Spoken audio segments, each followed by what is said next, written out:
So Hardcore Gary came in Careful. from Texas once again, so we could ride over to Georgia and Tennessee for a couple of motorcycle rallies. Vicksburg.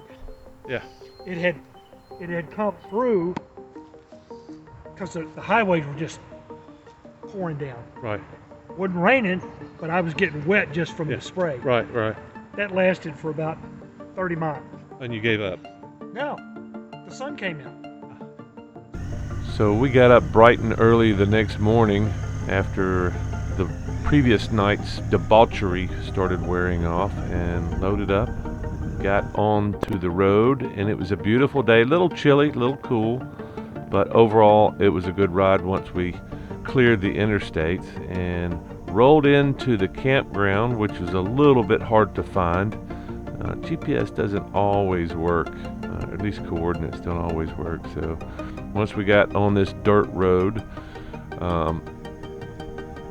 a relatively well-kept dirt road with some big baby heads stuck in the middle of the road. Not the best place to ride a motorcycle, or at least a street bike, but Gary did pretty good till we got to the actual campground, and then yeah, of course there's mud holes and roots and stuff. Once we got in, could see clearly that we needed to be by the little creek here to be able to resupply water needs and wash up. And Gary decided that he wanted to be closer to the creek, and I was glad he decided that because his snoring just vaporized in the creek. This was the first big trip, more than a day out, and wasn't really sure about my rigging and equipment and all that, but I quickly set up the new Haven Safari that it hasn't even hit the shelves yet, so I'm pretty excited about getting into that one more time.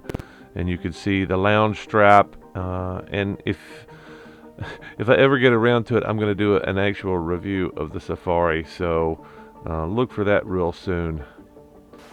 Next morning, woke up, of course. Usually there's people sleeping in, especially when there's drinking going on. I'm usually one of the first people up, but there was another person trying to get the fire started. Luckily, it's nice to get up on a cold spring morning with a little bit of heat coming out of the fire. But yeah, a lot of people showed up. I think they had 32 people overall before we left, so a lot of people coming and going, so some people couldn't make the whole weekend, so some people came in, left, some people stayed overnight, some people just breezed in and said hello. And of course, got to get that coffee going first thing. There was a lot of coffee making. One fellow had a kettle he actually put into the fire.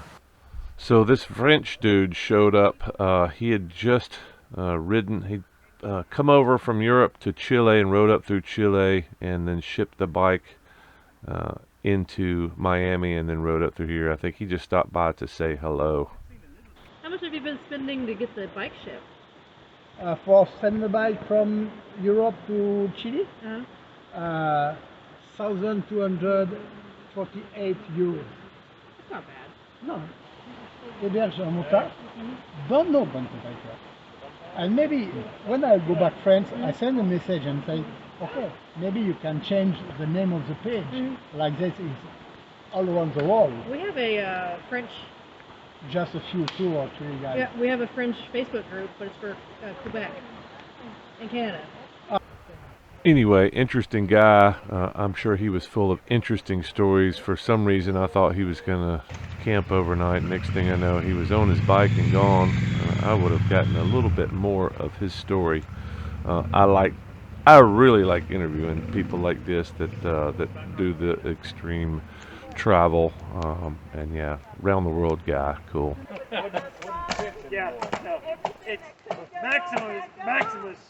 Yeah. Walt's got a little battery power.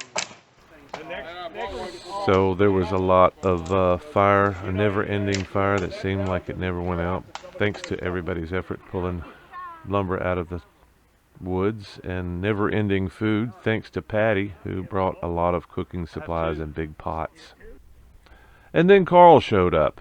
He had to work the day we left, so He came in the following day on Friday, had a nice ride in, picked up his campsite where I'd already set up his haven for him. This is what happens. This is what happens. This is what happens when you go to a motorcycle rally in April in Georgia. This is what happens. Come to Georgia for snow. I mean, where are the slopes? Do y'all have a ski lift, or do we have to hike up? Is your dog retrieve here? She will do that. Okay, we're good then. But it's Pacific brand? Oh, she doesn't care. Party, man. Hi, Andre. Look, she's got a carrying handle. I think I'm gonna go around the north side. Well, no, that looks worse.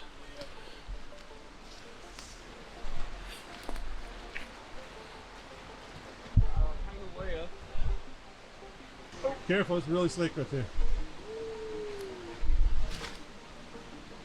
There you go. That's a lot of water coming down.